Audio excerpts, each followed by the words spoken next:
The verdict of the Center Administrative Court ruling has prohibited Honorable Bapo Lipot as Secretary General of the UPC. Peter Nsosier will shine the spotlight on the leadership crisis at the helm of the UPC party. Plus, less than 30 days to the 2020-2021 school year, textbooks are available in bookshops, while some schools are preparing strategies on how to perfect social distancing measures in classrooms. And in sports, the head coach of the Cameroon's football team has named a 32-man list for a training camp in the Netherlands. In October, Clinton J. Nicolas Kulu make up part of those selected. And those are our top stories. Good evening, ladies and gentlemen. Thanks for joining the 6 p.m. newscast on Spectrum Television. I am Josephine Bindzi. As announced in the headlines, the leadership crisis in the UPC continues as lawyers of Pierre Balenge Court have served a warning to media organs. They have ordered to stop recognizing Honorable Bapo Lipot as Secretary General of the UPC. This follows the verdict of the Center Administrative Court ruling suspending on the 28th of July 2018 decision of the Ministry of Territorial Administration for Atanganji. Peter Nsosier with details. Media practitioners have been warned to desist from recognizing Honorable Bapo Lipot as Secretary General of the UPC. This follows the verdict of the Center Administrative Court suspending the July 17, 2018 decision of the Minister of Territorial Administration designating Honorable Robert Bapo Lipot as Secretary General of the party. The court ruling re-establishing Pierre Balenge Court as Secretary General of the UPC has been dished out to prominent media houses in Yaoundé and Douala. The order states that since the 10th of July 2020, Honorable Bapo Lipot cannot be recognized as the Secretary General of the party. Lawyers of Pierre Balenge Court say they reserve the right to take judicial action against journalists and media houses who continue to recognize Honorable Bapo Lipot as Secretary General of the UPC. Bapo Lipot on his part has issued an appeal on the administrative court verdict, and a decision is highly awaited. He believes that the court order suspending the Minat decision is flawed. The Mobile Intervention Brigade has apprehended 2 civilians posing to be marine officers and in possession of gadgets belonging to forces of security and defense forces. They were presented to the public on Saturday, September 12, here in the city of Douala. Oni Ladonet completes that story. 2 civilians posing as marine officers and in possession of gadgets belonging to the forces of law and order have been apprehended by the Mobile Intervention Brigade. They were presented to the public on Saturday, September 12, 2020, here in the economic capital, Douala. This morning we got first-hand information from one of our colleagues in the field who enabled us to arrest the suspect by name Zele Eve, alias Lieutenant. So this suspect was found with military attire, with all the aberration that was found in his disposition. So we proceeded to the search of his premises, and other objects were found. The other items recovered from the search included il est à préciser que s'agissant du lieutenant, la fouille de son domicile a permis de mettre la main sur des objets assez compromettants en dehors de la tenue de la... It should be precise that we obtained all these items after searching his house, apart from the marine uniform recovered. Transporter trade unions and the gendarmerie now have an avenue to discuss their common challenges. A meeting to lay down dialogue between the bodies held in Douala. Peter Nsosier has details. The relationship between law enforcement officials of the transport sector and transporters has always been thorny. The National Gendarmerie in particular has come under recurrent criticisms from drivers plying the Douala-N'Djamena and Douala-Bangui corridors for harassment, corruption and abuse of power. After failure to resolve these clashes from Yaoundé, the Gendarmerie High Command is taking a new approach, decentralizing the dialogue. Donc, responsabiliser les commandants de région que nous sommes et il nous a autorisé à tenir. The hierarchy is placing the responsibility on regional commanders. We have been authorized to hold periodic meetings of about 3 months with transporters trade unions, where all problems are addressed and we look for solutions. Et que, pour qu'au cours des échanges, nous puissions trouver des solutions à notre niveau et sur le terrain. The first of such dialogue meetings has taken place at the littoral headquarters of the Gendarmerie in Douala over the weekend. In the past, this was not evident, but with the valorization and collaboration with security forces of the Gendarmerie, we have had important exchanges before this one. Following the discussions, transporters are looking towards a conflict-free relationship, a factor that will increase the volume of trade in these corridors. We are telling our Chadian, Central African, Congolese and Equatorial-Guinean brothers that things are well on course. The transporters trade unions have also pledged to create a dialogue forum within their organs in order to ameliorate their collaboration with the forces of law and order. In an effort to enable commercial bike riders in the city of Douala become more responsible in their line of duty, new bikes were given to them to be paid in different phases on September 12, 2020. The initiative comes from the Association of Bike Riders of Douala and endorsed by the Senior Divisional Officer for Vuri, Benjamin Mbutu. Christelle Asexuele has details. Orienting their job to a more professional and respectable line of employment is the objective of the operation One Bike, One Piece of Land to Every Bike Rider, launched on Saturday, September 12, 2020 in Douala. An initiative from the Syndicate of Bike Riders in Douala in collaboration and support with a financial institution. This project was initiated after the floods in Douala.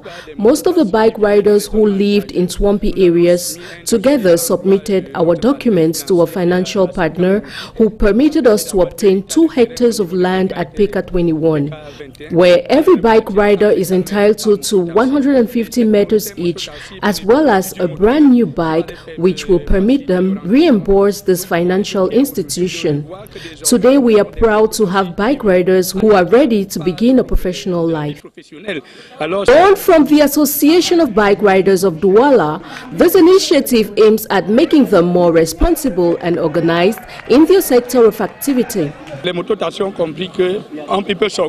We have understood that it's important to be organized. We are a different breed of bike riders. We think different and want to build a future for ourselves and comrades. An initiative endorsed and encouraged by the Senior Divisional Officer for Vuri, Benjamin Mbutu. Je suis venu encourager ces mototaxis. Ils doivent aller de l'avant. Mais plus, j'ai rappelé encore pour... I am here to encourage these bike riders. They have to move forward, and I reminded them not to get strayed or distracted, because when one becomes professional, it means one has to remain focused in their job. And focus has to be their watchword, as when one becomes professional, there's no place for disorder. Parce que lorsqu'on est devenu professionnel, ça ne s'accommode pas des marches dans la rue. The bike riders were each handed certificates to justify their ownership of their bikes while looking forward to that of their piece of land.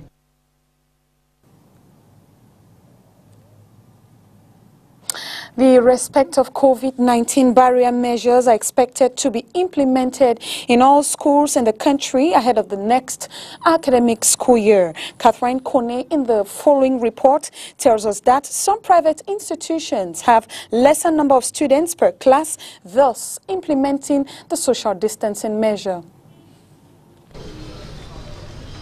With the coming of the 2020-2021 academic school year, private schools in the city of Douala have beefed up preventive measures to mitigate the spread of COVID-19 pandemic. Amongst the several measures instituted by the government, the respect of social distancing in classrooms remains a preoccupation to be implemented by school authorities. So at this moment, we are well prepared to the new academic year. There is no problem. Even the number of students, our number of students per class is not more than 50. So we don't have problem for that. The school premises and classrooms have been set and ready to welcome students come October 5, 2020.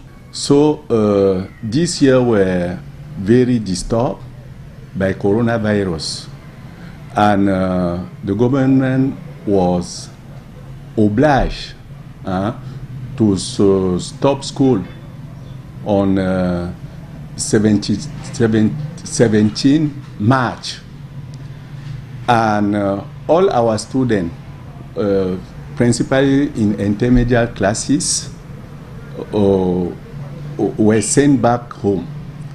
It's only those who were in examination class who come back to prepare during 1 week their exam.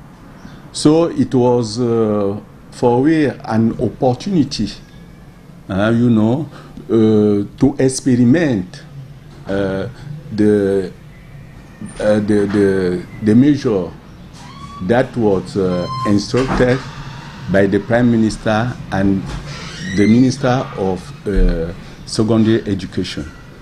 As the resumption date fast approaches, both private and public institutions have been urged by the government to follow and strictly implement the COVID-19 barrier measures.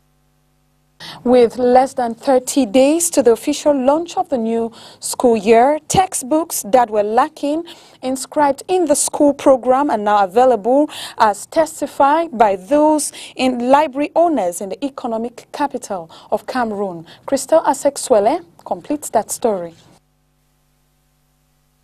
Library owners and book vendors are still hanging on the arrival of some school textbooks in the economic capital city of Cameroon, Douala.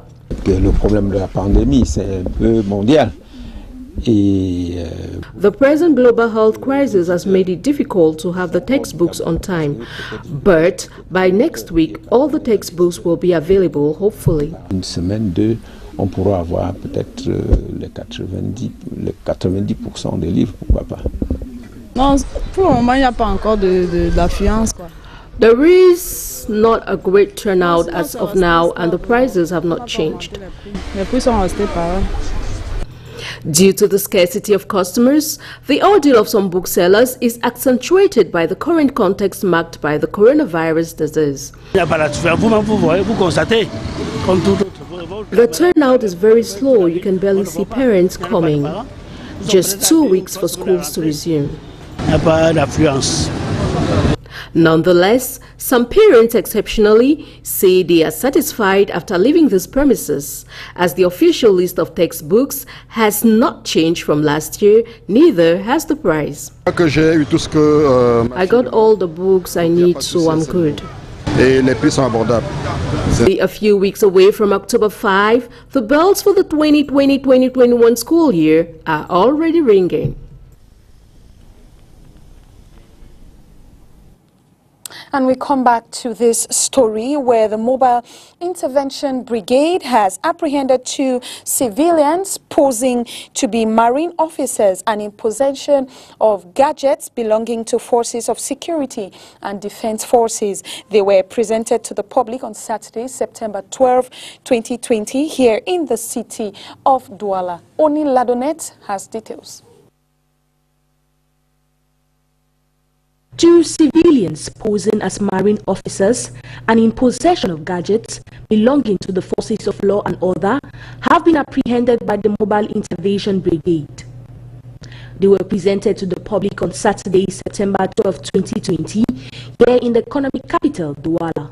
This morning we got first-hand information from one of our colleagues in the field who able to arrest the suspect by name alias Josephine. So the suspect was found with military attire. All the aberration that was found in this disposition. So we proceeded to the search of his premises. Other objects were found.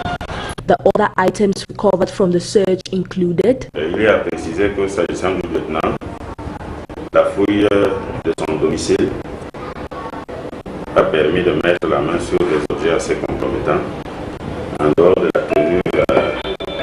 It should be precise that we obtained all these items after searching his house.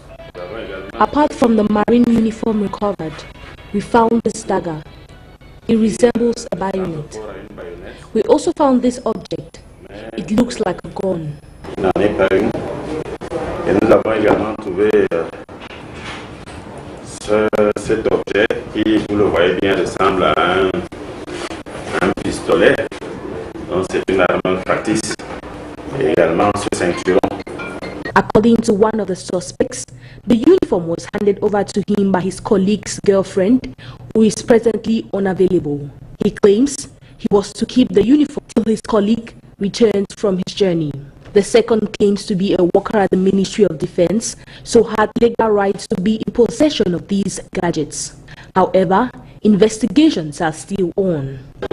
Following the instructions from our regional hierarchy, an investigation is on the floor. The investigation is going on all those who are related to him in the same activity. But this suspect has been responsible for all kind of illegal transactions at the Ministry of Defense. So all we put in place to make sure that it is stop his illegal activities. The commander of the Mobile Intervention Group calls on the cooperation of civilians in unmasking criminals. The regional health delegation in the littoral region promises to respect COVID-19 barrier measures as they launch a polio vaccination campaign on the 18th to the 20th of September 2020 here in Douala. All health personnel involved in the campaign will take a COVID-19 test so as to ensure the safety of patients. Oni Ladonet has more. The polio vaccination campaign, scheduled to take place on the 18th to the 20th of September and the 9th to the 11th of October 2020, will be the first polio campaign launched ever since the outbreak of the COVID-19 virus. With this, the organizers promise to take precautionary measures. To avoid the spreading of COVID-19 during this vaccination mass campaign, first of all the participants, that is the social mobilizer, the vaccinator, and the supervisor, will receive a screening test. And if they are negative, the result is negative, they will be involved for the campaign. But if their results are positive, they will be put away. And then, if whatever is your result is negative, you also wear your face mask, using an hydroalcohol gel solution to hand sanitizer to wash your hands, and also respect the social distancing to avoid the spreading this during this mass campaign vaccination. COVID-19 preventives will be fully respected.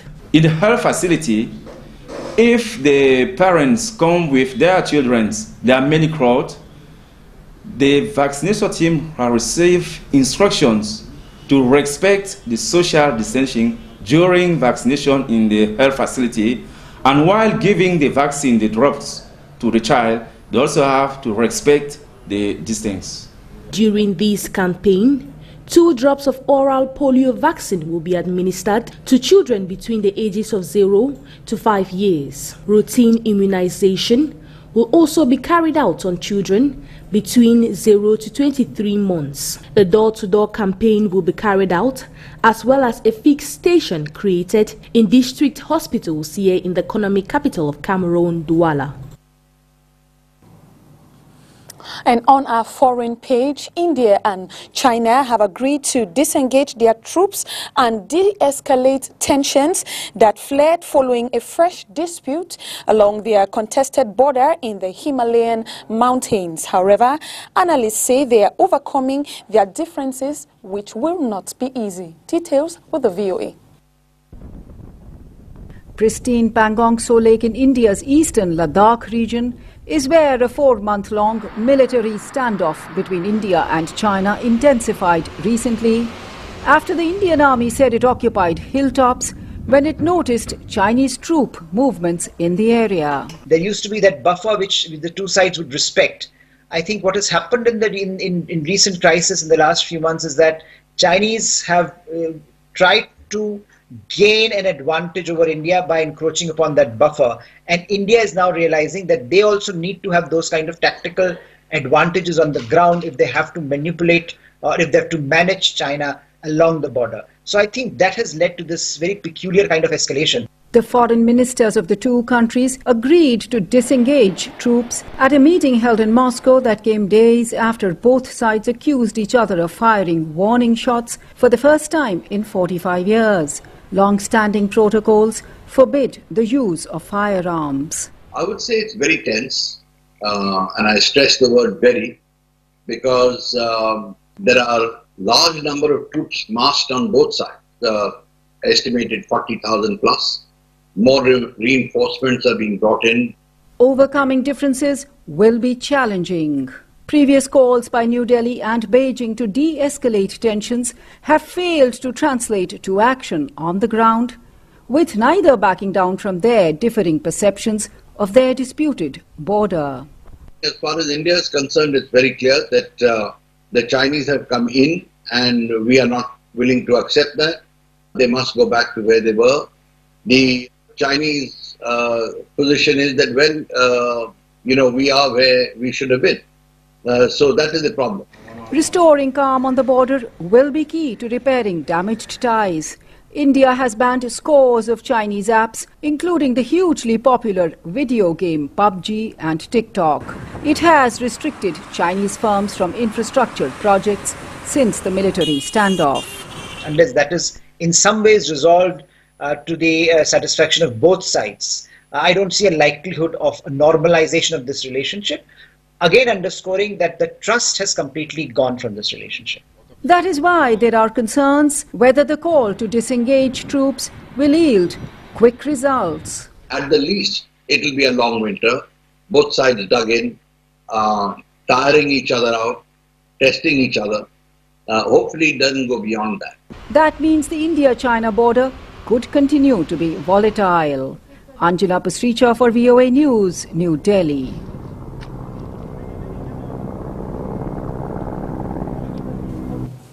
And in sports, Indomitable Lions coach Antonio Conceição has made available the list of players to partake in the preparatory training ahead of the friendly game in Japan. Catherine Kone has details. Bonjour. Antonio Conceição, entraîneur. Coach Antonio Conceição has today released the list of 32 players to take part in the preparatory training in Holland ahead of a friendly game. Over 10 debutants make up the list of 32, including the likes of Boris Essele of the Bourges Péronnes club in France, Gomiasa Amand of Dijon, Neo Ivan of Saint-Etienne, Eteke Breeze Yan of Granada club in Spain, and Denke Williams of Lucerne club in Swiss. Still among these debutants, we have the captain of the under-23 Lions, Goet Samuel of Atash in Austria, alongside his fellow compatriots Ayok Eric of Usman Lispor in Turkey, who were all part of the Rigobert Songs team at the last African Cup of Nations. The Lions head coach has also called on the services of attacking missionary Jean-Pierre Nsame, who scored over 30 goals for his club, Young Boys Bern, last season. Also making the comeback into his team is veteran 2017 AFCON winner Kulu Nicolas of Torino club in Italy. The gaffer has kept faith with the likes of Onana Andre, Faye Collins, Gado Mikel, Zambo Anguissa of Fulham Football Club in England, Toko Ekambi of Lyon Club in France, and Choupo-Moting of PSG Club, while bringing into the frame Clinton Jer of Dynamo Moscow in Russia. The major absentee in this list is Chinese-based forward Christian Basogok. The training session will begin from the 5th of October right to the 13th of October 2020, and they are scheduled to play against Japan on October 9, 2020. And that report brings us to the end of the 6 p.m. news. Thanks for watching. We will be back tomorrow to bring to you information from around the country and why not around you. From us tonight, it's good night.